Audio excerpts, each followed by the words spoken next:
Mutakhir ini cerita tentang RCI. Sebenarnya saya secara peribadinya cuba untuk menukar. RCI ni bahasa Inggeris.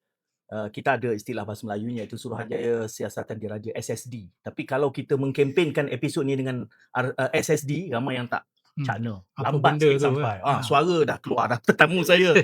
Jadi saya ingin mengalu-alukan tetamu saya pada waktu ini untuk kita membicarakan tentang RCI Tabung Haji ni, iaitu Datuk Seri Dr. Mujahid Yusof Lawa, uh, merupakan timbalan Presiden Amanah dan dalam tempoh siasatan tu 2 tahun yang terakhir itu, saya mengikuti sidang media Hmm. penjelasan Datuk Seri terhadap isu ni. Biar saya petik sebagai mukadimah ni beberapa fakta untuk menyegerakan perbincangan kita ya. RCI ini adalah ia diusahakan bermula 2021 ketika kepimpinan Tan Sri Muhyiddin Yassin dan ianya selesai di hujung 2022 dipersembahkan kepada kabinet dan dibawa oleh PMX.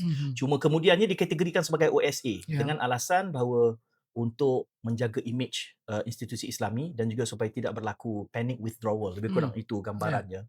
Jadi siasatannya bermula di antara 2014 hingga 2020 yang mana 2 tahun terakhir itu adalah period di mana Yang Berhormat Datuk Seri ketika itu, Menteri Agamanya, lalu terpalitlah isu yang berkaitan antara tuduhan besar yang perlu dan telah pun cuba dijawab berkali-kali oleh Datuk Seri dalam banyak siaran. Ada yang sampai 3 jam katanya. Ya. Okay.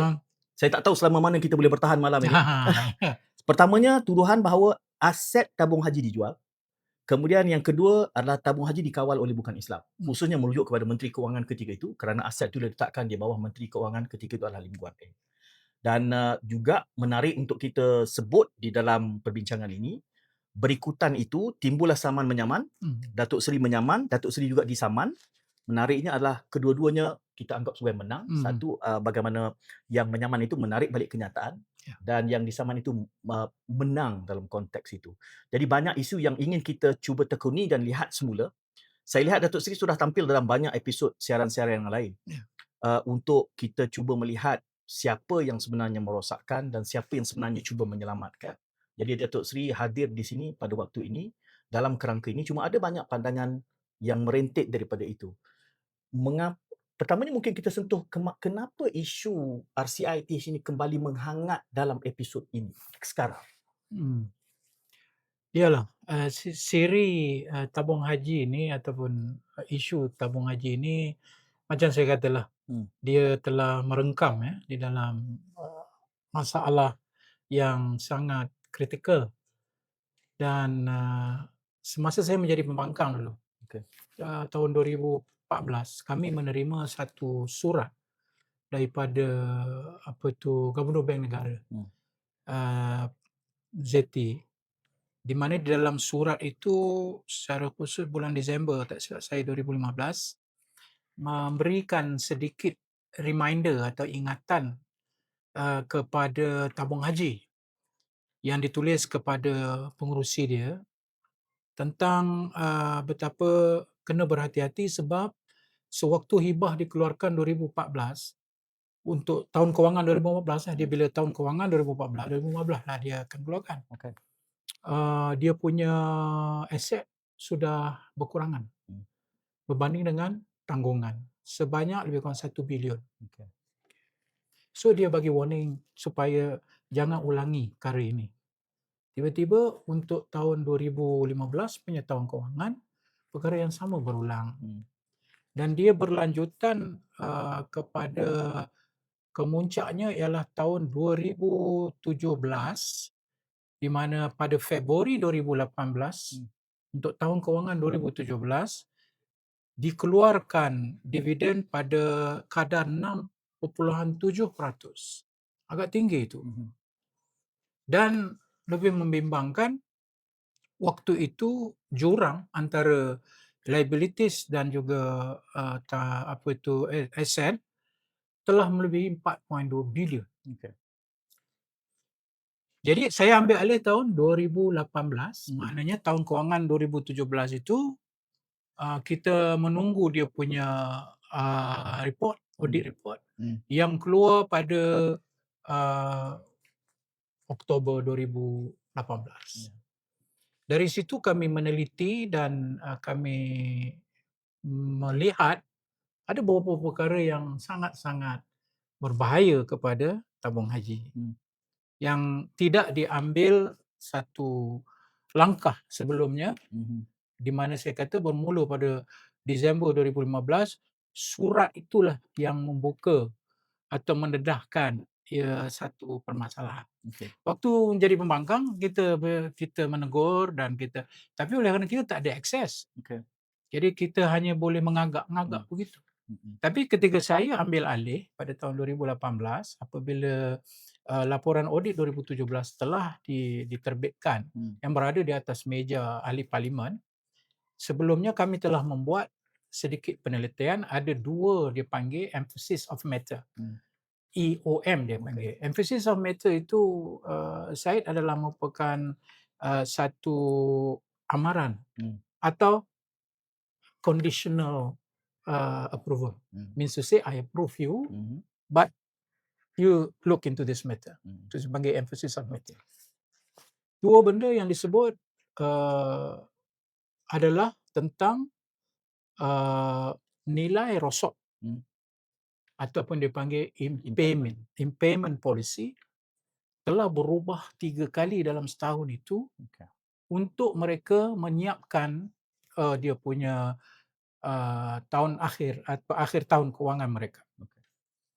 Bermula daripada nilai ambang nilai rosot itu, ya, had lah kita kata, ya, 50% atau 70%, kemudian dia naik 80%, dia naik 90%. Dan ini bercanggah dengan standard wajib atau harus jatuh kategori saham jika 20% lebih rendah jatuh, perlu dimasukkan, direkodkan sebagai rugi. Jadi dari situ kita fahamlah, maknanya dia tak mau melihat adanya kerugian. Itu satu. Yang kedua adalah kerugian yang tidak direkodkan daripada saham syarikat yang melibatkan hampir 200-300 juta. Yang saya paling ingat ialah tabung haji heavy engineering. Jadi dua itu walaupun dia approve dari segi emphasis of matter, satu perkara yang sangat besar. Orang kata dari segi kesalahan yang memanipulasikan keuangan, dan itu jawapan dia supaya mereka dapat mengeluarkan dividen. Itu satu hal, ya. Ini baru kita nampak 2018 saya ambil alih, baru kita belik audit ni. Satu lagi yang kita paling bimbang adalah sejak 2014 itu dividen dikeluarkan tidak mematuhi undang-undang di dalam Akta Tabung Haji. Kenapa? Section 22 4C, tak silap saya, sebut ada dua syarat yang kena penuhi untuk mengeluarkan dividen. Satu ialah aset tidak boleh lebih rendah daripada tanggungan. Kedua, mesti untung. Untung sebenar, bukan untung reka-reka. Maka fahamlah kami waktu itu dengan maklumat yang lebih apa orang kata, yang lebih rasmi, bahawa selama ini yang mereka keluarkan hibah itu tidak mengikut undang-undang, tetapi dimanipulasikan in such a way bahawa ketika dibentangkan, ni untung. Tapi bila dia nilai ambang rosok dia tu telah dimanipulasi, yang patut 20% kejatuhan, harus jatuh, dia naik sampai 90%. Syarikat tidak direkodkan bagi melihat bahawa ini satu keuntungan. You boleh imagine, saya bukan orang akaun, 90% nilai rosok ambang ni seolah tak rugi. Semua alright. Sebab dia nak tunjukkan dalam tu. Dan saya nak ingatkan kepada para pendengar, mungkin bagi orang biasa mereka menganggap biasalah kita manipulasi. Creative accounting. Okay, fine. Tetapi you kena ingat, we are binded by the act. Kita terikat dengan akta. Akta itu di parlimen. Menteri bertanggungjawab. Yang kedua, kita terikat juga dengan piawaian kewangan. Dipanggil Malaysian Financial Standard Review. di situ meletakkan 20%. Dan untuk you keluar daripada itu, you nak selamatkan diri pada tu, what you do? Itu yang menteri sign, board meluluskan. Okay. Dan 20 section 22 itu ditunjukkan kami untung. Okay. So you see, inilah yang bahayanya. Bermula dari situlah episod ini. Okay.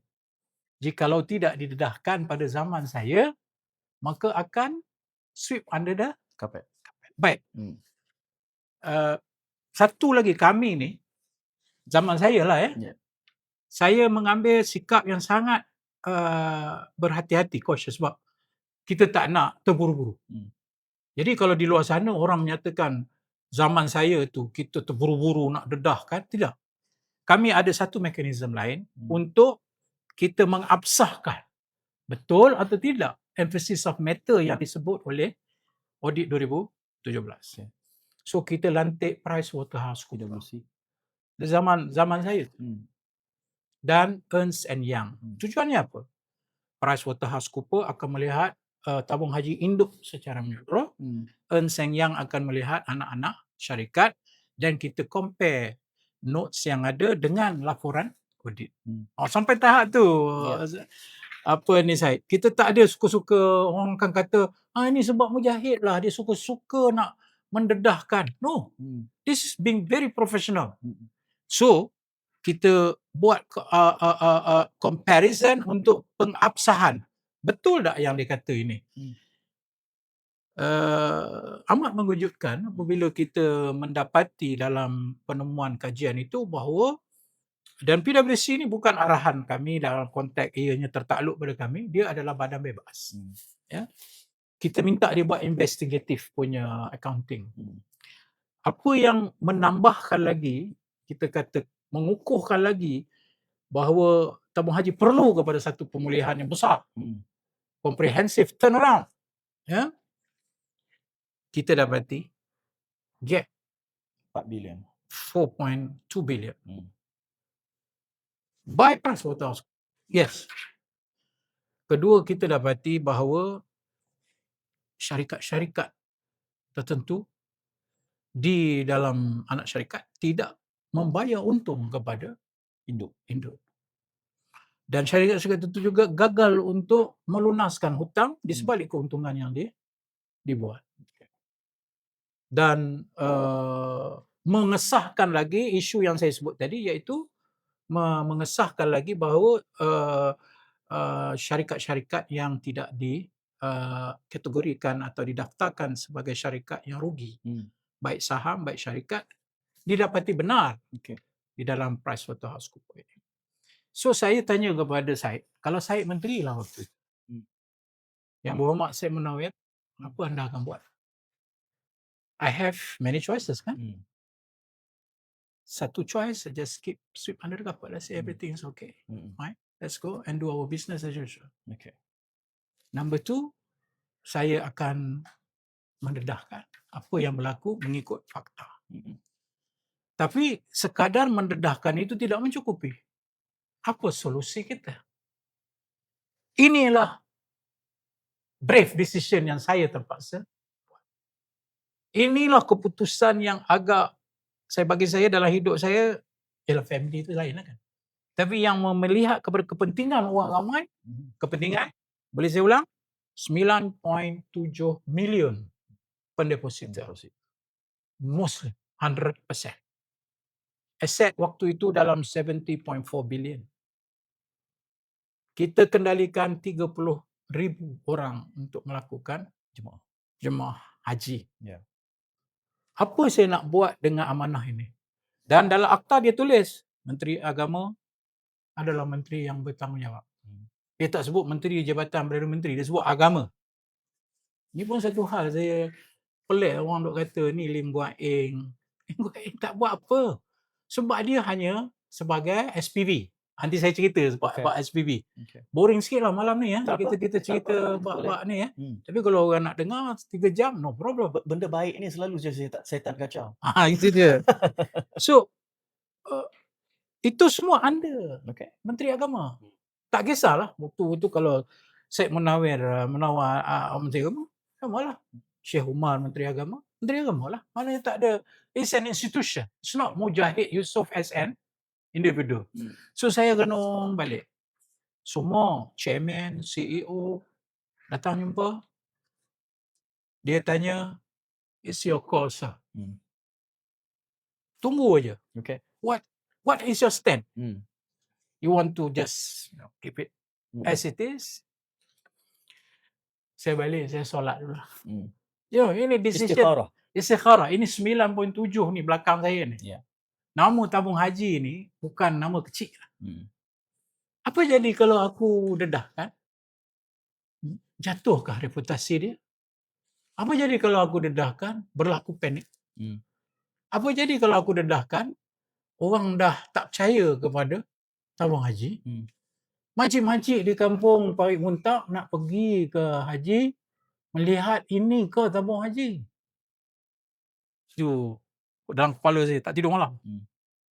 Solat, ya Allah, arinal haqqa haqqa warzuqna ittiba'ah wa arinal batila batila warzuqna ittiba'ah.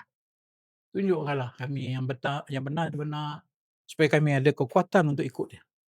Yang batil itu batil supaya kami ada kekuatan untuk meninggalkannya. Tunjukkanlah aku mana yang betul, mana yang tak betul. Apa yang patut aku buat, ya Allah.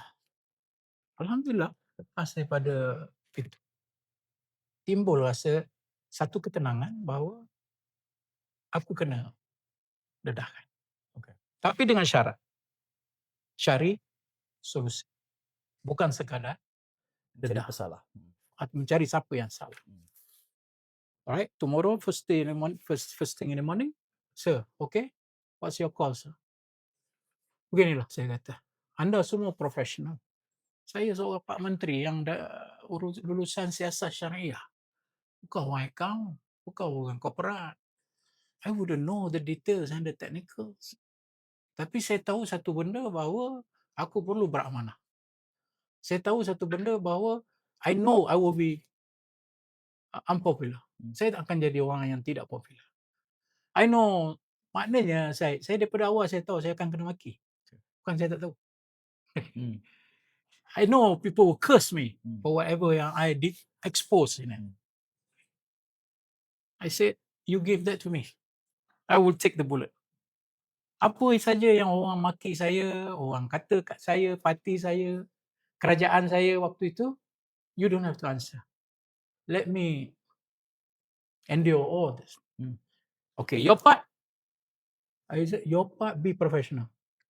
Tengok betul-betul apa masalah dia. Dan kalau dedah tu biar berfakta. Bukan dedah sekadar dedah. Dan lebih penting saya kata, I need resolution. Apa dasar yang kita nak selesaikan dalam konteks penyelesaian. Yang lain you leave that to me. Okay, kalau itu yang kata kita cuba selesaikan dengan pendekatan itu. Itulah lahirnya daripada pendedahan tadi yang Pricewaterhouse apa tu sebagai backup kepada kami bahawa audit 2017 itu perlu diabsahkan dan telah diabsahkan dan inilah penyeimbang yang berlaku. Dan resolusinya ialah kita kena cari satu pendekatan di mana kita punya underperforming asset ataupun sick assets. Yang kalau kita tak buangkan dia, the whole organisation will be bleeding, istilahnya. So what they do? Ini cerita My SPV ni.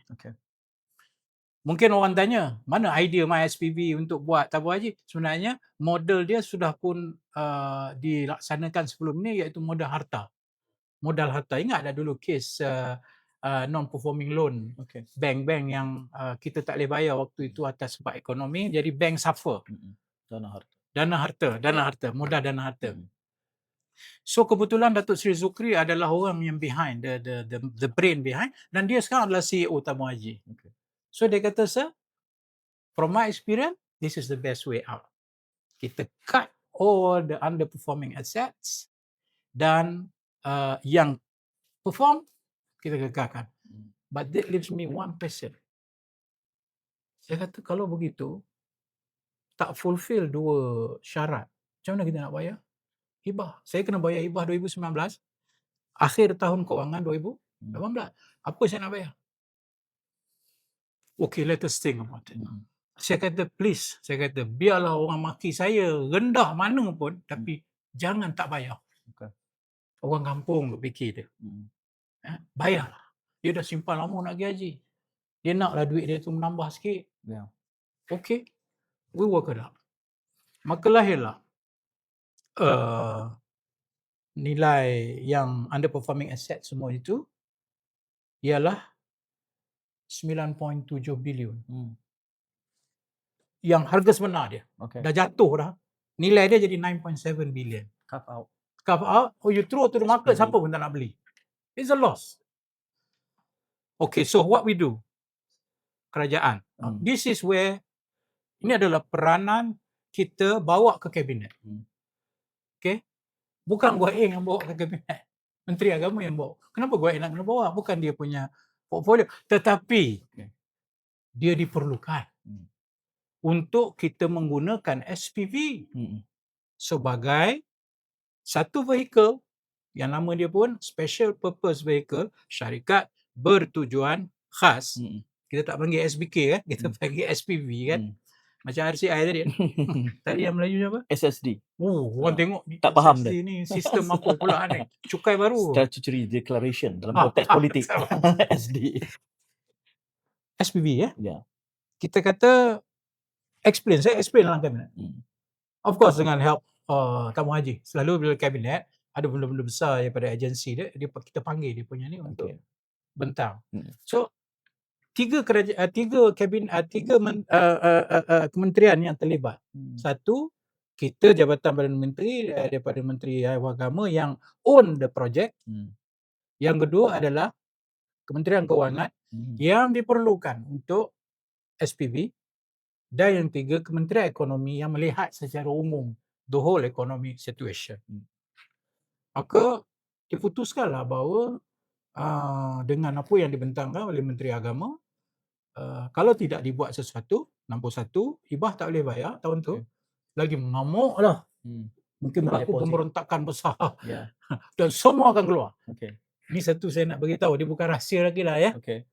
Yang jadi pendeposit tu saya, bukan orang kampung yang sekadar masuk tiap-tiap bulan RM100. Ada pendeposit yang jumlahnya sampai 1 juta. Saya dengar. Ya, bukan 1 juta.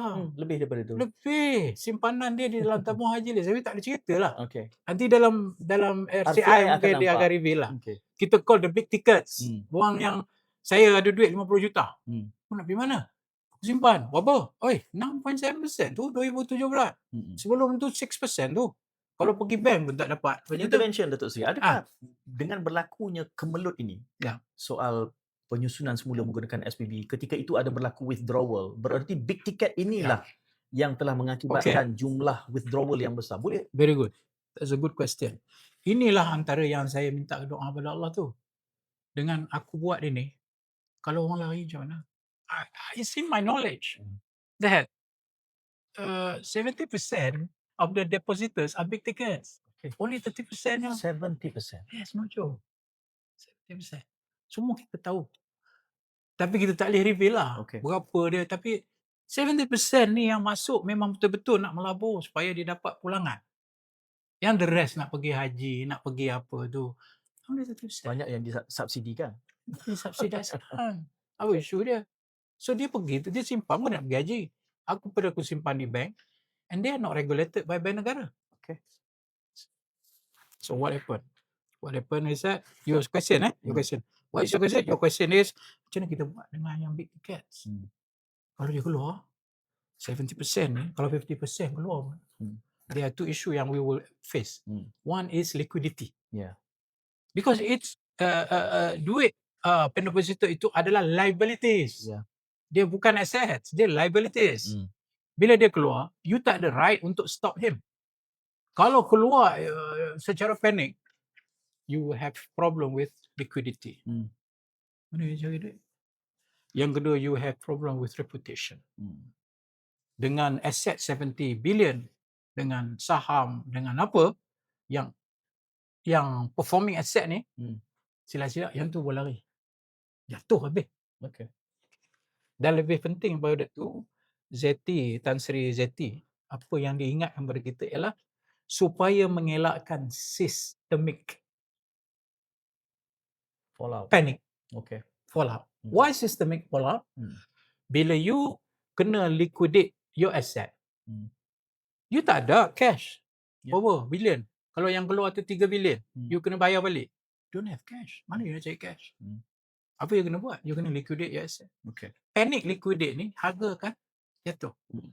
Bila harga yang tabung haji punya jatuh, habis yang lain akan efek. So the whole system akan collapse. Okey. Nampak tak the danger? Jadi saya pun bertanya waktu itu kepada CEO saya, chairman saya, what we going to do with this panic ni? Okay, kita buka 24 jam operation center untuk elak panic. Satu, dengan kita jumpa yang besar-besar ni, explain to them, this is what is happening, it's not sustainable for you, tapi give us time. Dipujuklah istilahnya, Okey. give us time. Dan ini hanya melibatkan big tickets. Ini hanya melibatkan big ticket. We know that 30% itu, whatever happens, dia nak pergi haji, apa masalah dia? Okay. So, yang kita bimbang tadi tu yang satu lagi, betul yang reputation tadi. Yang performing asset pun akan jadi masalah. Okay, what happened? Itu bukan kerja saya lah. I will not do that lah. Sebab itu, I leave that to the professional. On my side, I always interact dengan media untuk make sure the reputation is there, the trust is there. Sebab tu hari tu muka saya tiap hari di TV muncul kan. Itu yang kena belasah teruk tu kan. Sebab kita nak explain to the people. Sampai saya kena buat penerangan menteri di dalam parlimen. Aturan 14 satu I, di mana you ada satu right daripada menteri untuk membuat penerangan kepada Dewan, dan bila buat penerangan itu it's public. Itu kita explain what happened. Tak ada nothing to hide. Satu, dua, supaya kita nak gain the trust. I'm here not to destroy it. I'm here to memulihkan dia, to reform it. Alhamdulillah, dengan izin Allah SWT, dengan niat baik itu tak berlaku panic. Kita still maintain dia punya trust itu. Dan daripada situlah lahirnya namakan comprehensive turnaround. Cabinet support. Dan SPV dipersetujui dan we transfer. Ini satu lagi, dengar baik-baik kita bukan jual, tapi kita transfer, alih ke MOF Incorporated di bawah satu syarikat SPV namanya Urus Harta Jemaah Sendirian Berhad. So bila kita urus harta ini, kita set up dan kita pindahkan kita punya aset di situ. Ingat tadi saya sebut berapa nilai aset yang underperform ini? 9.7 billion. Plus adalah tanah-tanah tu yang dia orang bagi cash kat kita. Dia orang tu makna kerajaan. Okey. Waktu itu salah satu cara untuk menyelamatkan haji, tabung haji, yang kan saya kata tadi, nak bayar dividen macam mana? Saya mesti fulfill syarat. Apa dia? Untung dan aset lebih daripada tabungan. Apa yang dibuat ialah kerajaan di bawah SPV ini dengan persetujuan kabinet, semua dokumen ada, menyatakan bahawa kita akan nilai aset yang underperform ini, aset sakit ini yang nilainya 9.7, kita akan nilaikan dia 19.9 billion. Kalau bundarkan 20 billion lah. 19.9 billion. Itu dengan suntikan daripada kerajaan. Daripada kerajaan lah. Dan kita tak dapat cash. Dia tak akan bagi cash. Okey, satu lagi apa yang kabinet panjang bincang waktu itu? Concern dia. Dan saya harus berterima kasih kepada Tuan Mahathir. Saya harus berterima kasih kepada Lim Guat Eng. Saya harus berterima kasih kepada Datuk Seri Azmin Ali. Saya harus berterima kasih kepada semua anggota kabinet yang ada hari itu, daripada DAP, daripada Amanah dan daripada PKR. Mereka menyokong ini sebagai melihat ini bukan soal Menteri Agama. Ini adalah soal kepentingan negara. national interest yang melibatkan satu institusi umat Islam yang paling berprestij. Okey. Mereka semua, antara yang menjadi panjang bincang adalah di sebalik persetujuan itu ialah kalau kita suntik 19.9 bilion begitu saja, ia akan menjejaskan kita punya rating, sovereign rating kita. Maka tahap keberhutangan kita akan meningkat dan kita akan turun tier B atau tier C. Dan ini menyebabkan kita punya prestasi, image kita di antarabangsa tidak kompetitif dan kita susah untuk nak ajak orang melabur dan sebagainya. How do we avoid that? Maka inilah lainnya genius. Genius, idea genius daripada Datuk Seri Zukri yang pernah buat kepada dana modal harta ini. Apa dia buat? Dia suggest bagi sukuk. Why? Sukuk itu boleh diniagakan. Ya. Dia akan buffer. Dia akan buffer. Dan dia juga dalam disiplin accounting adalah aset untuk company itu. Okay. So by doing that, kita ada aset 19.9 billion dan kita juga boleh buat duit dengan itu dan kita selamatkan daripada rating kita itu menjunam. Maka kabinet setuju. Bila persetujuan itu semua dibuat, maka dia bagi kita 2 tranche ataupun 2 tahap. Tu first tranche dia bagi 10 billion or 9.9 billion gitu. Satu tranche lagi dia bagi 10 billion lagi. Another 10 billion.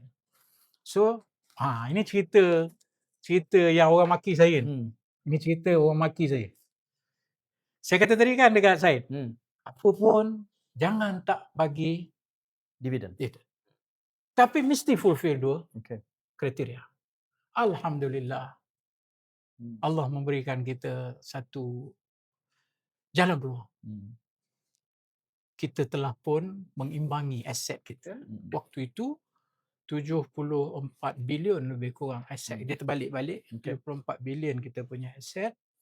Dan kita punya tanggungan lebih kurang dalam 73, 72. So, kita sudah melebihi atau istilahnya balance balik liability dengan aset ini. Dan kita juga ada untung daripada persen sukuk yang kita ada. And ini adalah premier sukuk, bukan sukuk tahap A. Ini tahap A++ punya sukuk.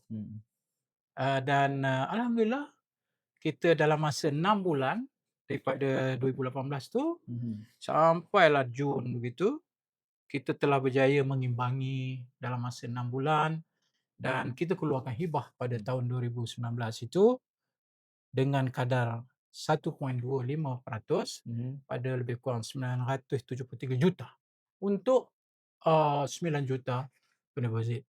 Itu yang orang maki saya. Tapi dia tak tahu dia maki saya tu. Yang proses saya lalui. Ya, dengan susahnya saya membuat keputusan itu. Siapa yang tahu kita nak cerita apa waktu itu pada masa. Dia tak faham liability asset. Dia duk dapat 6%. My Mujahid 1.25%. Tapi Alhamdulillah tidak berlaku panik. Tidak berlaku withdrawal. Tidak berlaku bank run. Tidak ada semua itu. Dan di situlah bermulanya episod tabung haji dipulihkan. Turnover balik. Dan kita namakan restructuring balik. Dan di situ jugalah bermulanya episod fitnah memfitnah. Menjual aset. Lim Guan Eng tu sebab SPV. Jadi Mujahid jual kat Lim Guan Eng. Dia tak tahu SPV Lim Guan Eng itu bukan Lim Guan Eng. Dia adalah satu institusi. MOF. Kalau Said jadi, Said lah jadi menteri. Hari itu Zafrul. Zafrul lah jadi menteri. So apa isu dia? Tapi kan mudah untuk kita cetuskan kemarahan orang dengan apa orang kata isu rasis ini. Dan begitulah seterusnya dia berjalan cantik. Dan next year waktu jatuh kerajaan 2020 ya, apa kita boleh buat? Qulillahumma malikal mulk. Kita terima. Waktu itu bila dia keluarkan dividen pada tahun 2020 for 2019 punya itu, dia sudah meningkat kepada 2.05% tak silap saya. Ini adalah progres yang sangat-sangat baik. Jadi aset yang sakit tu kita dah tak tanggung. Okey. Dan antara hikmah besarnya Said, Allah lah, Allah. Ini cerita Allah ni, bukan Mujahid, bukan tak ada. Ini Allah. Sebab Okey. kita minta kat dia. Kita ada kuasa, tapi Hmm. kuasa itu apakan daya kita manusia. Dia yang bagi dorongan dia. Okey, apa jadi? Ingatlah COVID. You imagine kalau saya tidak pindahkan hotel, included Ya. 9.7 tu ialah hotel-hotel lah antaranya. Kalau saya tidak pindahkan, masa tu kita semua tahu industri hotel habis tutup kedai. Ya. Bayang apa akan jadi kepada tabung haji kalau kita pegang benda tu. Kami kena suffer, yang performing asset ni kena bagi duit dia dekat. Ya. How are we going to survive? Satu. Yang kedua, TH Heavy Engineering.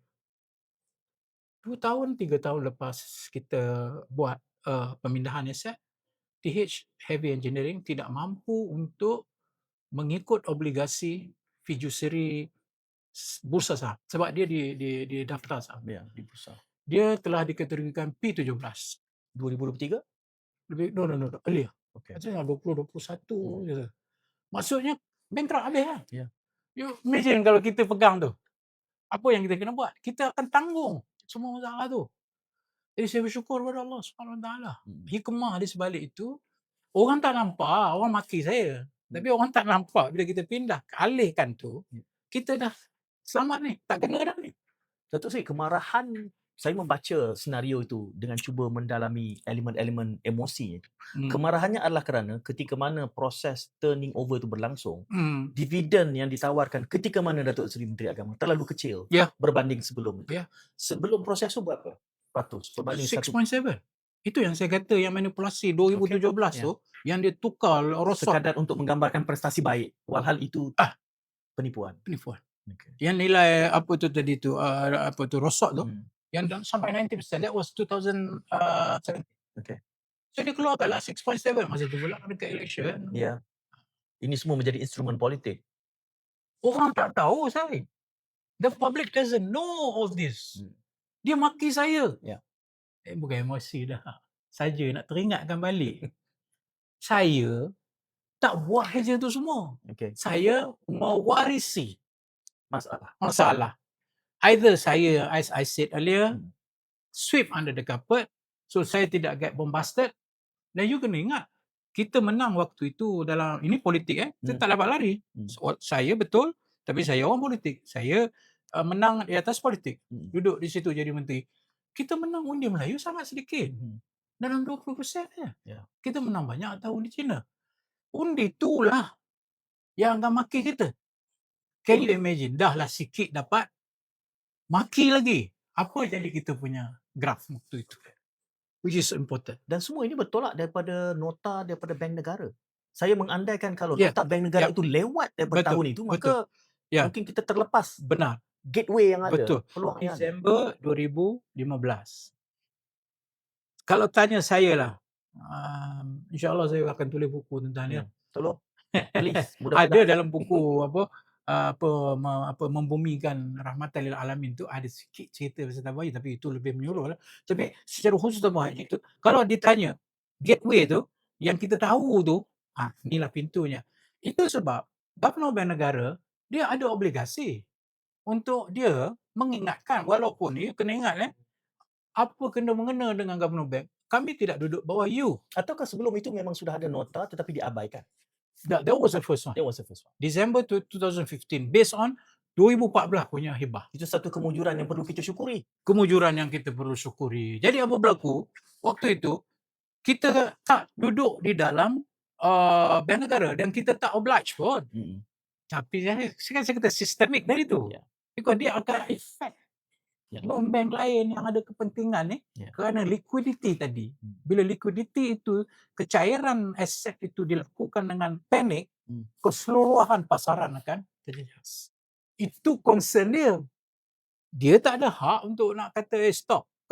Sebab itu salah satu daripada langkah awal reform kita ialah kita meletakkan tanggungjawab kewangan ini di bawah kawal selir. Kawal selir itu makna apa-apa yang kita nak buat, standard dia mesti mengikut Bank Negara punya standard. Okey. Bukan maksud dia duduk bawah akta Bank Negara, tidak. Dia masih tetap bebas sebagai akta tabung haji, tetapi administratively dia dikawal selia dia punya kewangan dia dari segi standard piayauan dia mengikut Bank Negara punya advice. Sebab tadi kita dah learn from the lesson. Okey. Itu yang saya cerita tadi lah. Ya. So from there dividend 1.25 yang orang maki saya tu dia naik 2.05 dan terus dia naik. Okay. Dia naik 2 point, lepas tu 5, yang the latest one 3.10. Ya. Okay, orang akan kata, alah Mujahid take credit lah. Sorry brother, ini bukan tentang Mujahid. Apa yang kita buat pada proses pemulihan itu ialah long term. Short term apa? Short term cover the gap. Okay. Itu short term. Alhamdulillah we did it in 6 months.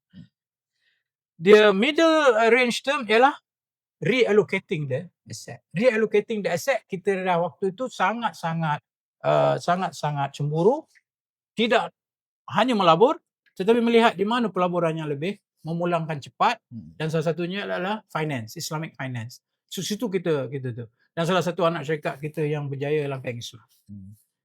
Kemudian yang long term yang saya kata sampai sekarang ni ialah sustainability.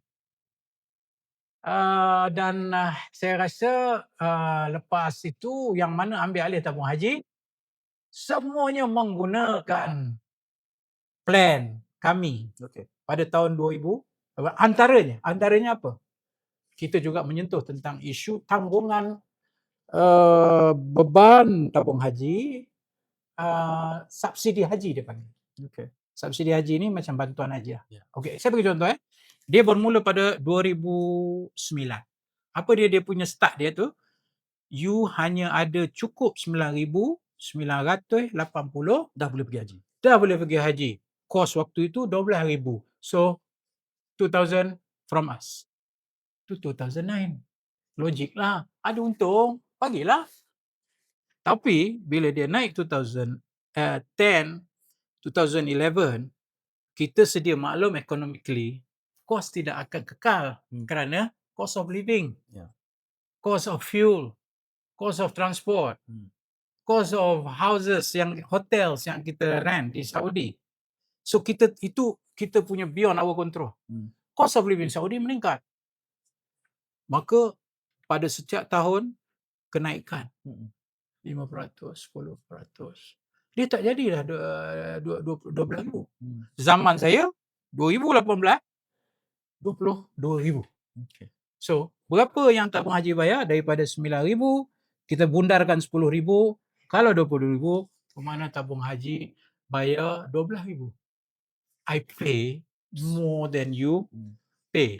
Mana ada subsidi aku bayar lebih daripada engkau? Subsidi ni tolong. Yang tak cukup aku bayarlah. Ini aku pula jadi nak pergi haji pula. Berapa dia semua kos tu pada 30,000 jemaah haji saya?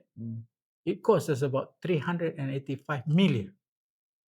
Dalam keadaan yang melingkup ni, sustainable ke? It's not sustainable anymore. So kita chartkan dia punya perjalanan itu untuk ringankan beban itu kepada dua kaedah. Satu fake. Apa fake-nya? Wa 'alan nasi hajjul bait man istata'a ilaihi sabila. Man istata'a. Kita pun belajar dalam fiqh, salah satu rukun buat haji ialah apa? Istita'ah.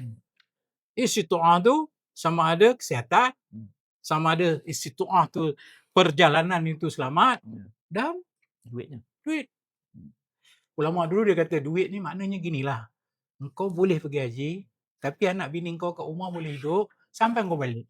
Itu definisi kemampuan keuangan. So why kami menampung kemampuan itu? Sedangkan dalam fiqh kata pergi atas kemampuan. Itu one aspect yang kita, I know it's not going to be easy sebab kita nak dia duduk biasa kan. Tapi kita kena hormat juga hukum fiqh. Yang satu lagi aspeknya kita melihat kepada aspek keadilan sosial lah. Saya gaji 30,000. Why do you need subsidy? Confirm you don't need subsidy. makcik kampung, kayu pagi makan pagi, sebulan dia nak dapat 1,000 pun jenuh lah. Okey, ini obligasi, ini tanggungjawab tabung haji kerana kita, we are here for you ma'am. But for this guy, we are Okay. only servicing you. Yeah. But why should we subsidize? Datuk Seri, saya ada soalan spesifik ataupun minat saya tentang istitaah ni, tapi saya nak fokus pada RCI terlebih dahulu. Okay. Kalau kita ada masa, kerana dengan skala kegeruhan, saya nak sebut itu, kerana RCI ni belum didedahkan, jadi kita belum muktamadkan bersalah tidak bersalah. Betul. Walaupun gambaran daripada Datuk Seri tadi macam dah boleh pinpoint dah. Kerana saya pun tak kata cuba siapa mengelak soal istilah salah. saya yang cerita itu, apa yang saya buat? Yang ingin saya tanyakan adalah untuk manipulasi sebesar itu. Datuk Seri merupakan menterinya. Saya membayangkan yang perlu dipertanggungjawabkan di atas bahu menteri, CEO, ketua-ketua agensi. Kerana sebesar-besar 1MDB kita boleh buat money trailnya, tentu saja keputusan ini boleh kita pertanggungjawabkan. Jadi adalah banyak nama yang kita boleh senaraikan dan itu sendiri menimbulkan keresahan kerana nama-nama itu menyatakan mereka berada dalam struktur, apa realitinya. Kerana agak mudah dengan bercerita pada yang Datuk Seri gambarkan. Saya bayangkan penonton akan kata, oh ini ketika si Polan menjadi chairman, si Polan menjadi CEO, si Polan menjadi menteri. Ia membina persepsi bahawa mereka lah yang bersalah. Okey, kalau begitu, saya akan jawab perspektif yang lebih beradab dan lunak. Kita tidak berminat untuk name calling. Cuma kita melihat kepada authority dan position yang mengendalikan tabung haji. Akta Tabung Haji 1965 jelas menyatakan bahawa Menteri Agama adalah menteri yang bertanggungjawab. Saya bercakap yang saya cerita tadi, saya bertanggungjawab penuh 2018-2020. Okey, satu.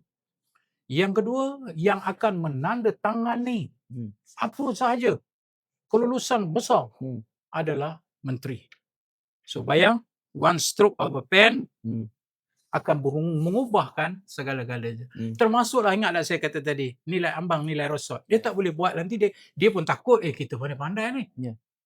So siapa yang the best authority untuk sign itu? Menteri lah.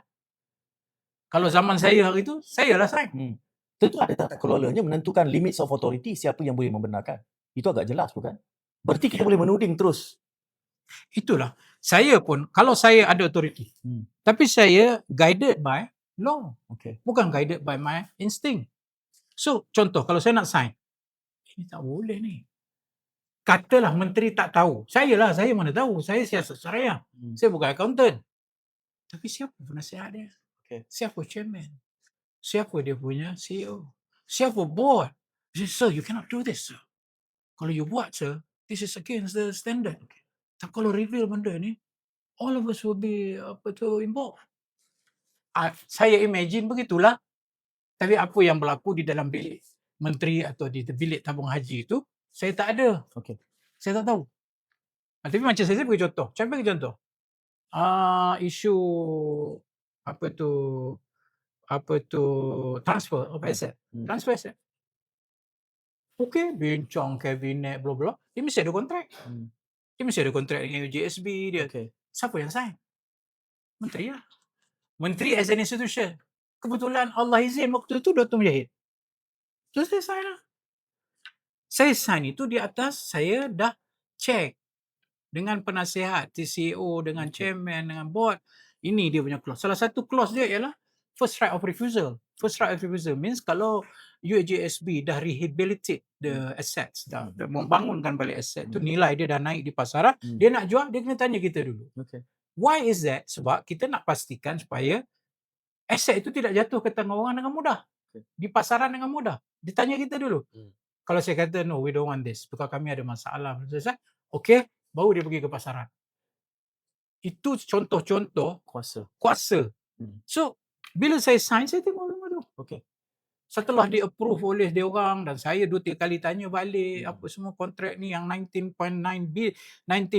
billion dengan daripada 9.7 billion itu, okay, this is the condition, okay, saya pun sign lah.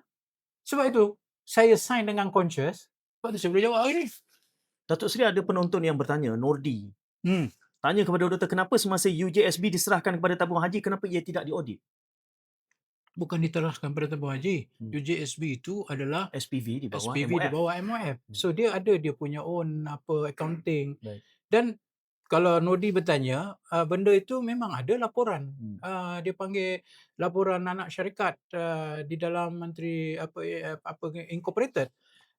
Dan itu access. So whatever happen di dalam UJSB is none of our interest in Bukan lagi terms of tabung haji. authority. Ya. Jadi kalau dia tak perform, memang dia tak perform. Sebab itulah kita buat UJSB. Ya. Kalau dia perform, buat apa saya buatkan UJSB? So that means to say, it is solely adalah hak mutlak dia orang, how dia nak rehabilitate itu. Sama dia suntik modal, sama dia tukar, dia ambil, saya bagi contoh. Tabung haji hotels. Bila pindah kepada UJSB, dia pindah kepada UJSB Residence and Hotel, anak syarikat dia. So dia tukar rebranding daripada nama Tabung Haji Hotel, dia tukar kepada Raya Hotels. Okay. Orang maki saya, apa nama ni dah tukar Cina. Dia bunyi pun macam Raya kan, Cina kan. Itu sejarah penukaran nama itu. Saya tengok Raya aja. Okay. Itu cerita dia. Sebab bukan saya arahkan. Itu adalah merupakan, kita panggil, dia punya rebranding dia lah. Okay. Ada dia buat lagi cantik ke, dia repair ke, yang mana. Sebab antaranya Tabung Haji Hotel ni, antaranya ialah bangunan tu tidak maintenance, tidak baik sangat, bocor sana. Dia agresif pergi kempen pada kerajaan, marilah guna tempat kita. So dan kena ingat yang orang kata hotel jual kat China tu, hotel tidak pernah dijual kepada China. Dia itu adalah milik UJSB yang milik kerajaan. Okay. Itu kes tu yang saya menang di mahkamah tu. Okay. Kita akan pergi pada kes itu seketika nanti. Apabila doktor menyebut soal nilai rosut ini, ia pada gambaran saya adalah merupakan satu kelemahan tata kelola. Dan ia begitu manipulatif sekali, boleh dilakukan mungkin selama bertahun. Kalau dalam tempoh setahun saja 3 kali penukaran nilai ambang itu, kini Datuk Seri bukan lagi Menteri Agama, apa jaminannya bahawa reformasi tabung haji ini tidak akan memungkinkan hal manipulasi sebegitu berulang? Benar. Semua itu telah diambil kira. Sebab itu saya menyatakan tata kelola kewangan adalah mematuhi standard bank negara. Bukan sekadar kepada menteri ataupun CEO atau chairman yang orang baik. Jadi mereka perlu melaporkan secara tahunan kepada bank negara, dan bank negara memantau dia punya. Sebab itu kalau mengikut Malaysian Financial Review Standard, 20% itu standard. Kalau hartanah 2.5. Okay. Jadi tidak boleh sewenang-wenang setahun ditukar 3 kali. Itu soalan saya. Ini kau punya company siapa ni? Kau tak fikir ke 9.7 bilion hanya kerana kau nak senangkan hati mereka? Okay. Itulah dulu pernah dengar kan? Istilah ni pakai apa? Macam Pak Mandela. Okay. It's very good that you ask this question. Saya mungkin boleh telitikan lagi. Baik, kalau begitu, di mana ongkosnya yang mereka ambil itu? Inilah jawapannya. Yang satu lagi bahaya. Tabung haji ni dia ada reserve. Untung, dia bagi dividen, dia simpan sikit. Untung ada dividen, dia simpan sikit. Rainy days, hard days, liquidation, cash dia perlukan. Itulah namanya reserve. Tapi once you start to dig the reserve untuk you pay the dividend, apa jadi? Reserve semakin kurang. Bila reserve semakin kurang, rainy days, panic, where you going to get the money? Okay. So itu bahayanya. Dia bukan sekadar melanggar undang-undang, tetapi dia merosakkan keseluruhan tabung haji itu. Okay. At the cost of 9.7 million depositors.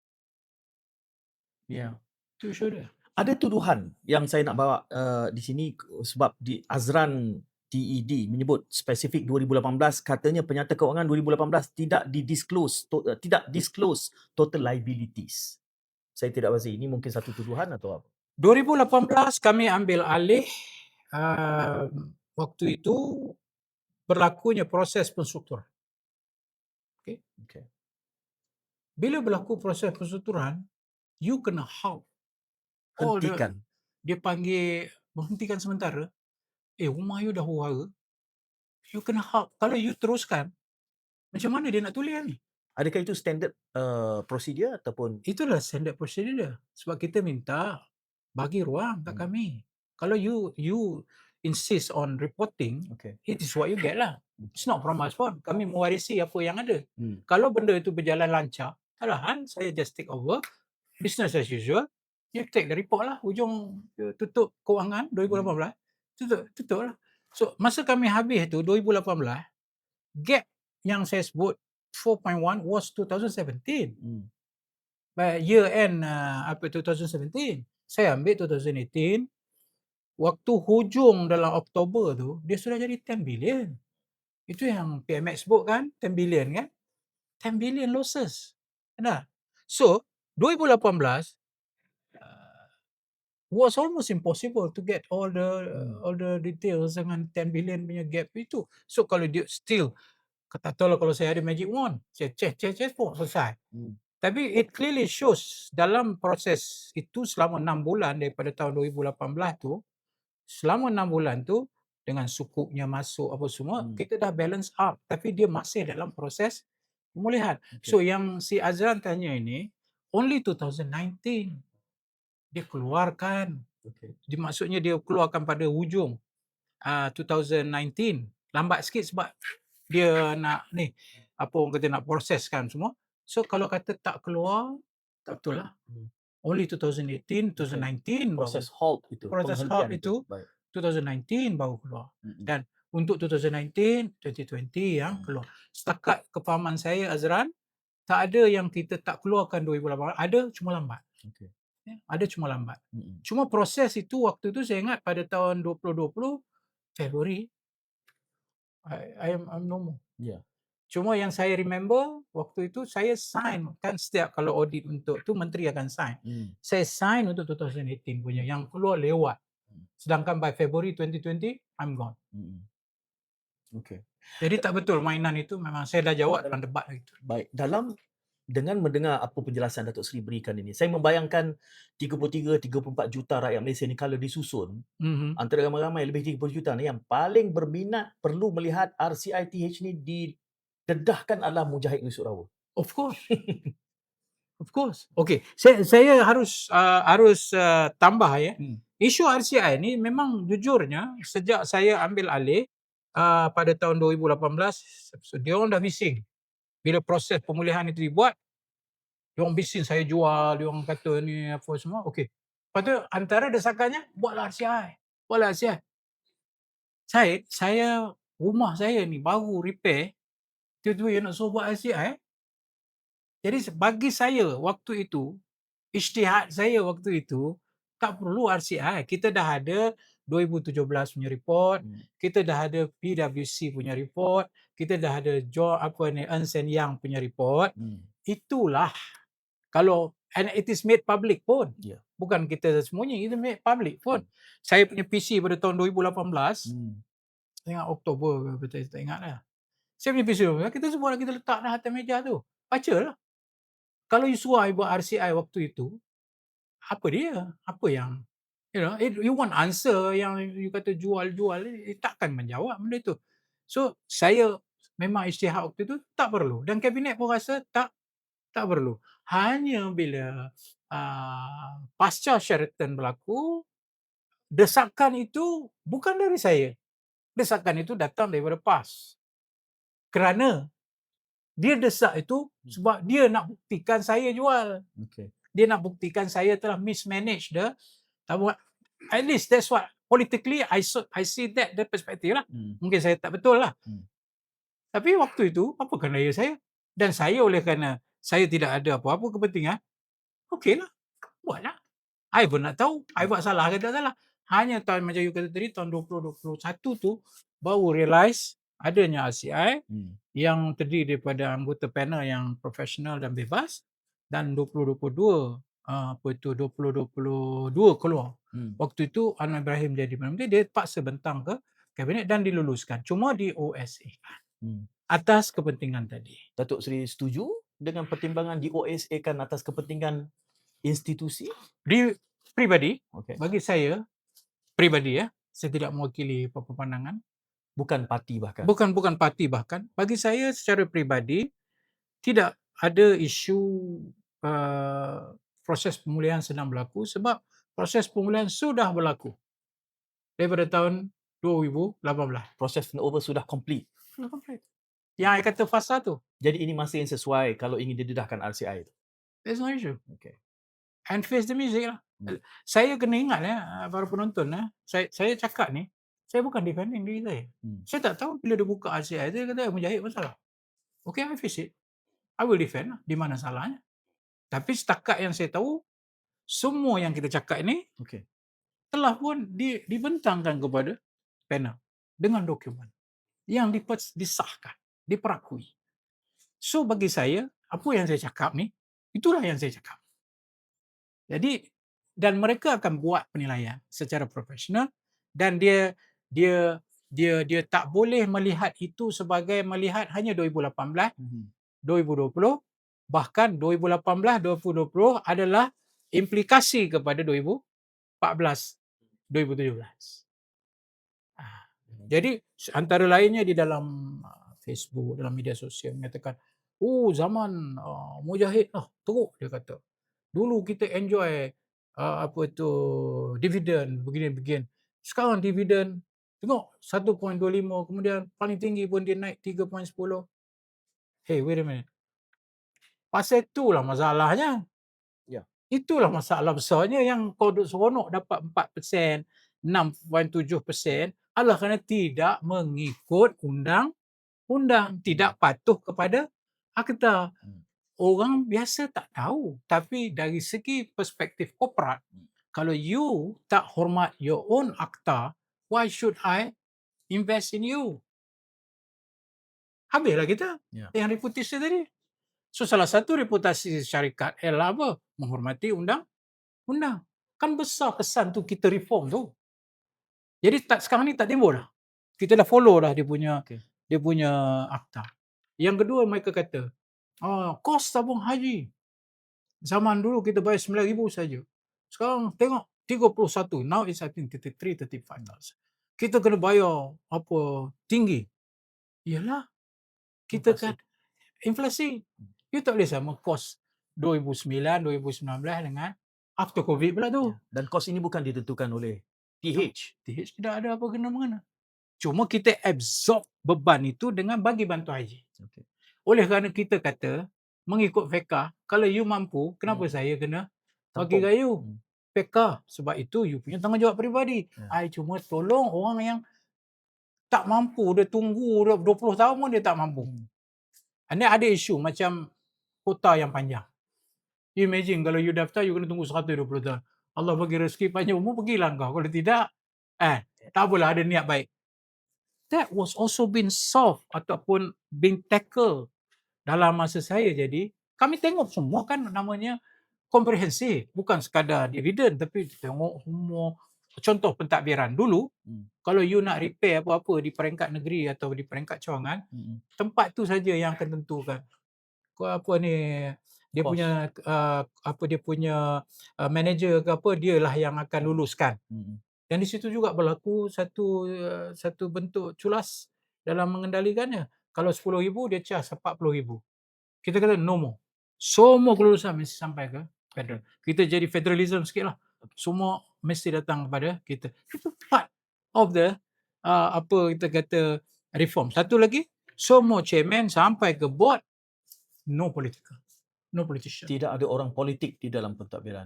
Semua dasar-dasar penambahbaikan ini ketika Datuk Seri perkenalkan, masih kekal sampai ke hari ini. Itu saya tak tahu, tapi itu antara bentuk reform yang kita buat, bentuk orang kata pemulihan yang kita buat.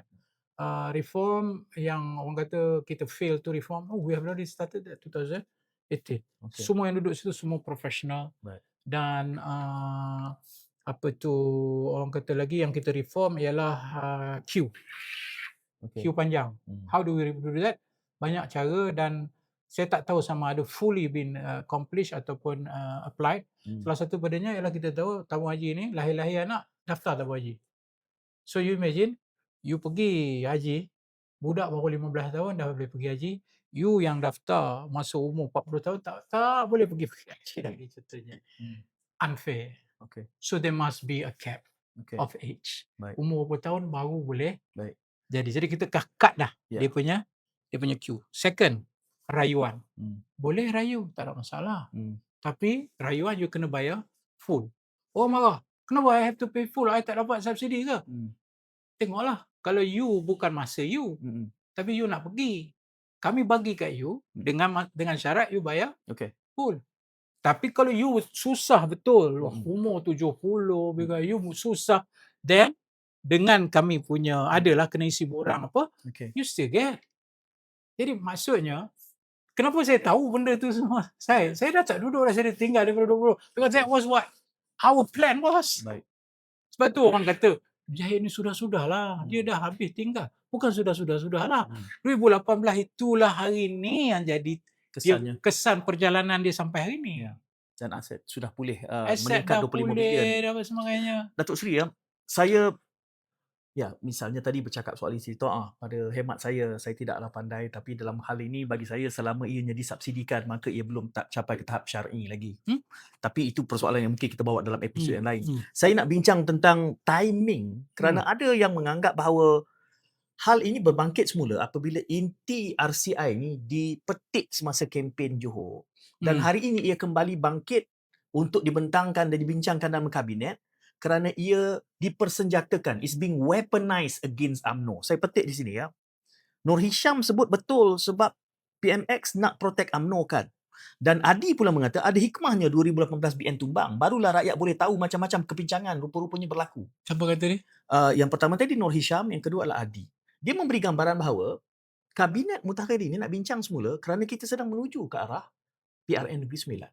Dengan wujudnya muafakat nasional, penyatuan antara PAS dan juga UMNO, khususnya dalam konteks Barisan Nasional. Apa komen berhal itu? It is being weaponized minggu ini menjelang 1 Ogos. To tell you frankly, saya pun terkejut. Bahawa ia akan bincangkan semua di kabinet. Okay. Why? Why? The first day cabinet was formed by Anwar, few weeks and months tu, my first concern was, dedahkanlah RCI ni. Mungkin bukan concern, permintaan, pengharapan. pengharapan. Tapi saya juga ada adab sebagai, I have my personal, tapi saya juga ada adab sebagai sebuah parti komponen. Apa yang saya buat, untuk menggesa benda ini? So saya gunakan platform yang resmi. Apa platform resmi dia? Dewan Negara. Saya ahli Dewan Negara. So every time dalam soalan saya, boleh check answer lah. Yeah. Every time dalam ucapan saya punya ni, saya punya ucapan bahas ucapan diraja, bahas bajet. Every time masa balas hujah kawan-kawan, semua tu saya sebut tentang perlunya RCI ini didedahkan. Saya tak tahu weaponize bila nak PRN Negeri Selangor, bila nak PRN Melaka, bila nak PRN Johor. Itu tak ada dalam kepala saya.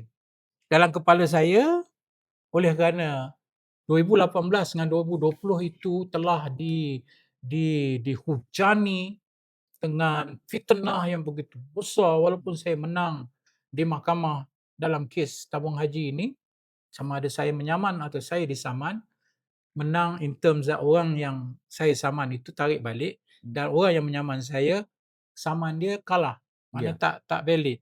So tapi saya kata satu aja yang kurang, ya Allah, I need that report. Selagi report itu tak keluar, nama saya still tadi tengok dalam komen-komen ni lah yang menjual harta umat Islam. Inilah tanah tabung haji, plantation yang rugi. Saya kata, saya tak ada kuasa nak jawab 1 juta, 2 juta orang yang jahat ni. Apa saya nak buat? Satu aja, ya Allah, kau tunjuklah cepatlah RCI ni keluarkan. Sebab di situ ada jawapan. Dan jawapan tu tak ada jawapan kepentingan parti, bukan saya yang menjawab, tapi dia badan profesional. Tanpa saya mengetahui apa isi kandungan RCI. RCI itu mungkin against me. I don't know. Tapi keyakinan saya pada apa yang saya buat 2018 sampai 2020, Dengan apa yang saya cerita sekarang dah 10 tahun yang lalu, saya masih boleh cerita satu-satu berapa persen, berapa. Itu maknanya apa? That saya will hold to my principle. Yang saya buat itu adalah untuk memulihkan yang dirosakkan pada 2014. To my opinion. I don't know the opinion of RCI. I don't know. Okay. Lah. So, yes, ditanya kat I, itulah yang saya nak sangat keluar. Tapi apakan daya? Baik. Jawapan saya dapat, dia masih OSA.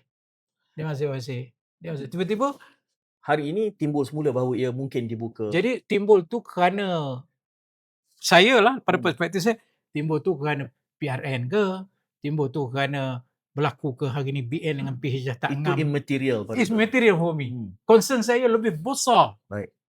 Concern saya pula Datuk Seri adalah Din Rahman kata, saya ingin menyokong apa yang dia sebutkan. Pembongkaran sejak 2018 namun sehingga hari ini 2026 tidak ada sebarang pendakwaan. Salah laku tidak didakwa atau diadili untuk menerima penghukuman. Sebagai umat Islam, kalau benar ada penyimpangan atau kita sebut jenayah, saya ingin melihat mereka yang bersalah dihukum. Macam saya kata tadi, RCI lah yang akan jadi dia punya reference dia. Sebab RCI ini adalah dia Suruhanjaya bebas. Tadi saya ada sebut.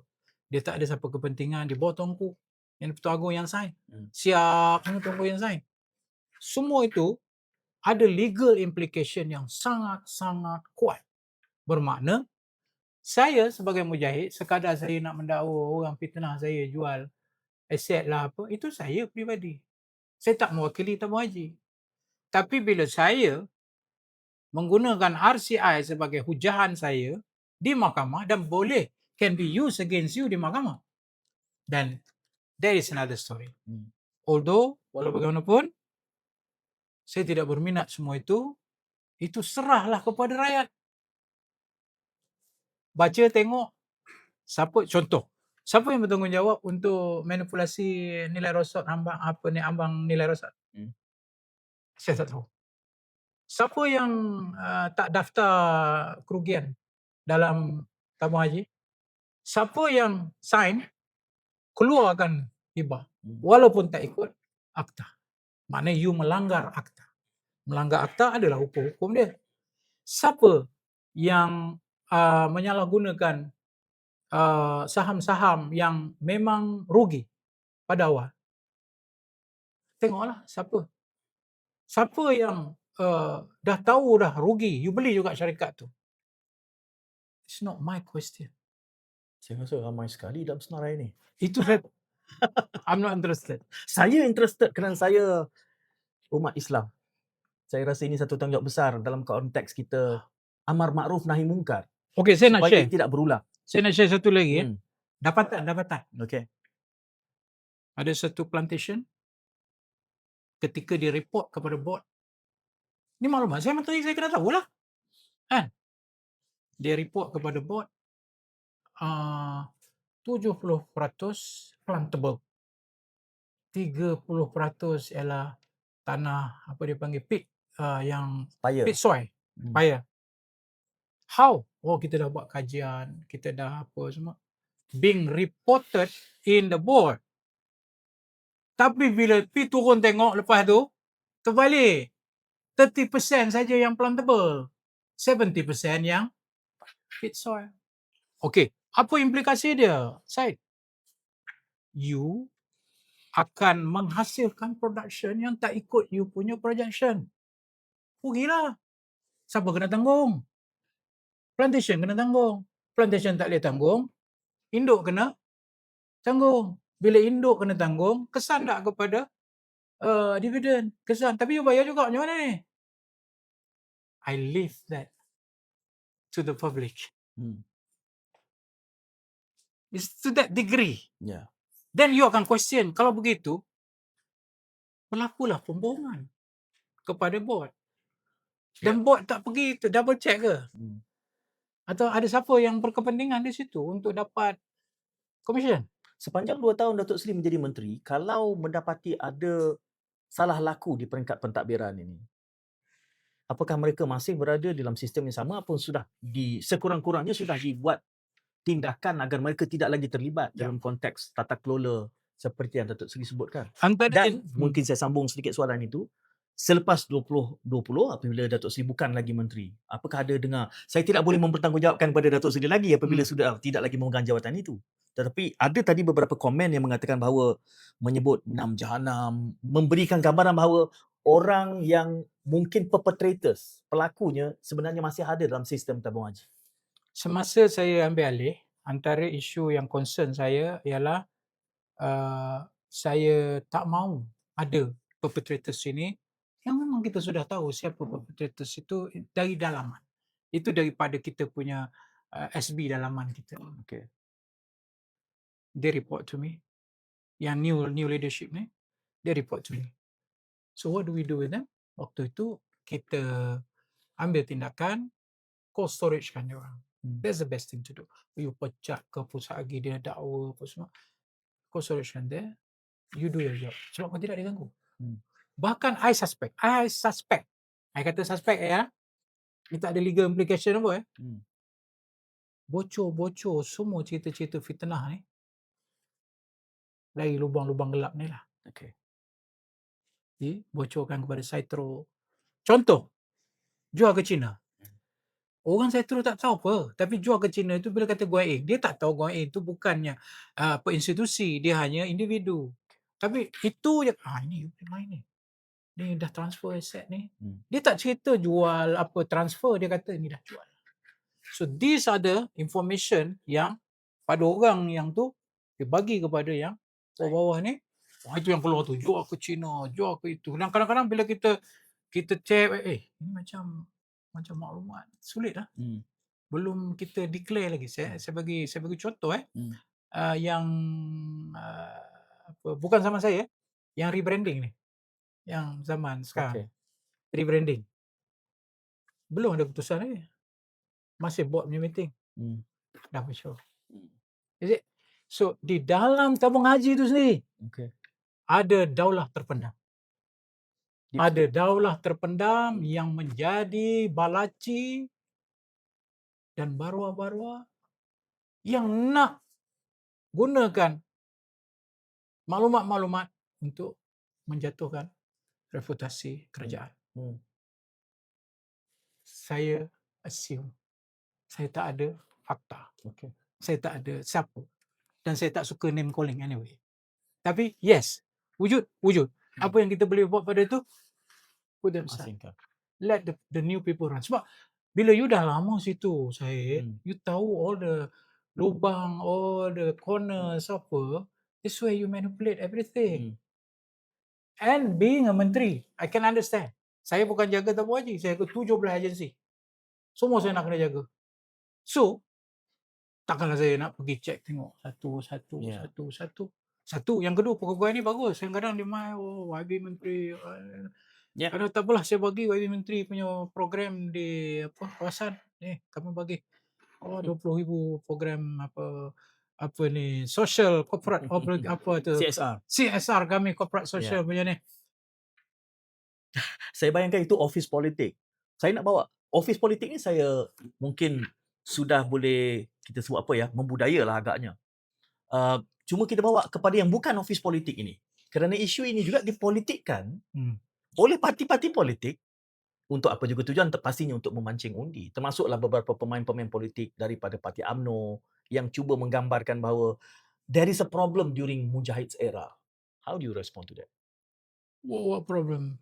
Soal kelemahan-kelemahan yang tadilah digambarkan bahawa integriti, masalah penjualan aset, itu nampaknya masih menjadi bumbu kempen khususnya dalam tempoh-tempoh akhir ini.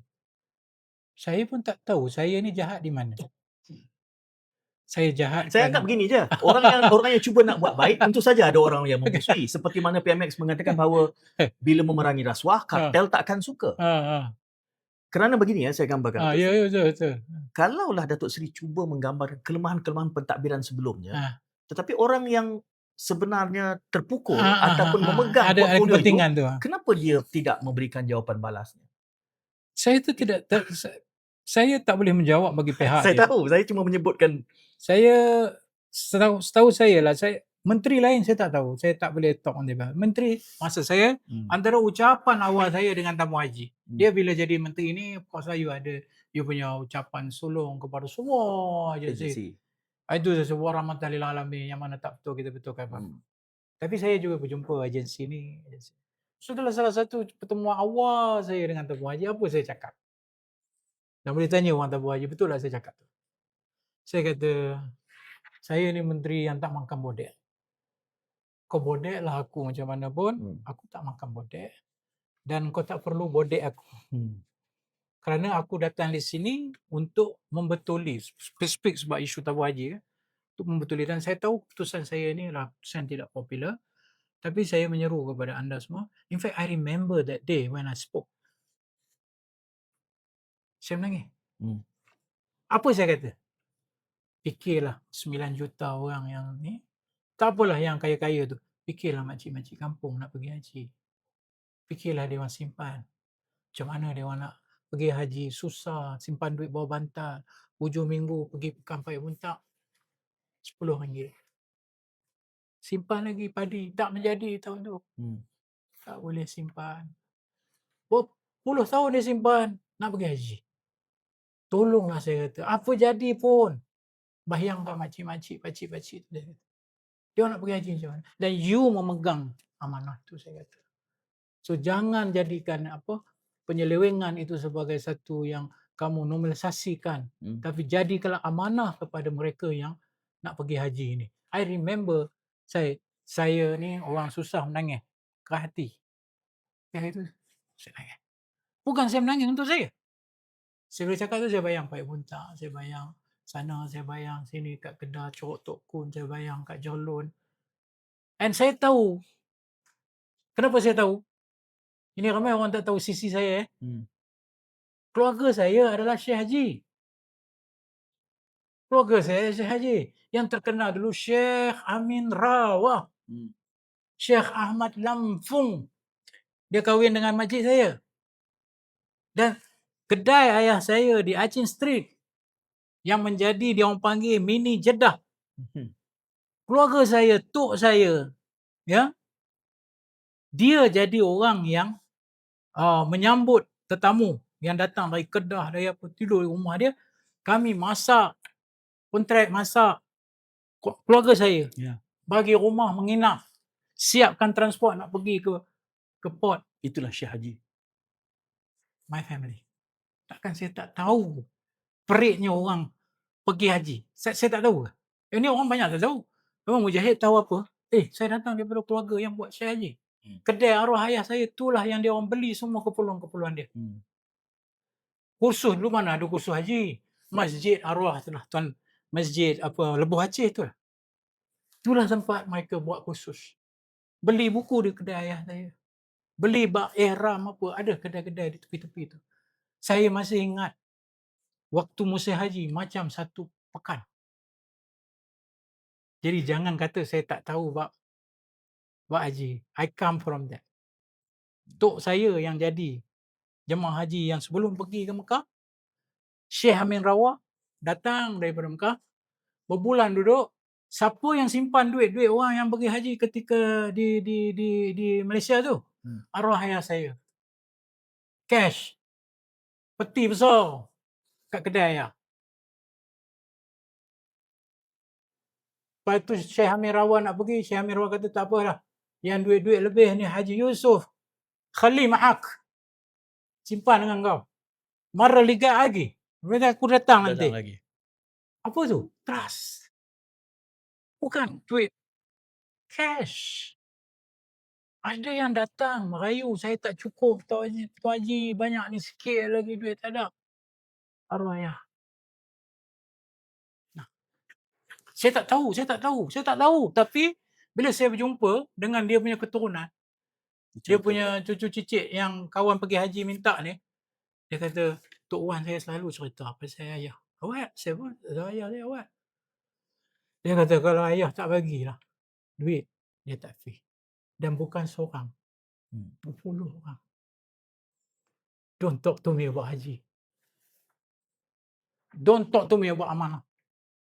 Jangan bercakap dengan saya tentang apa apa dia panggil, trust. We live in that trust. Tu keluarga kami. Cuma Mujahid orang tengok macam ni lah. Dia tak tahu ni anak Pak Syekh Haji.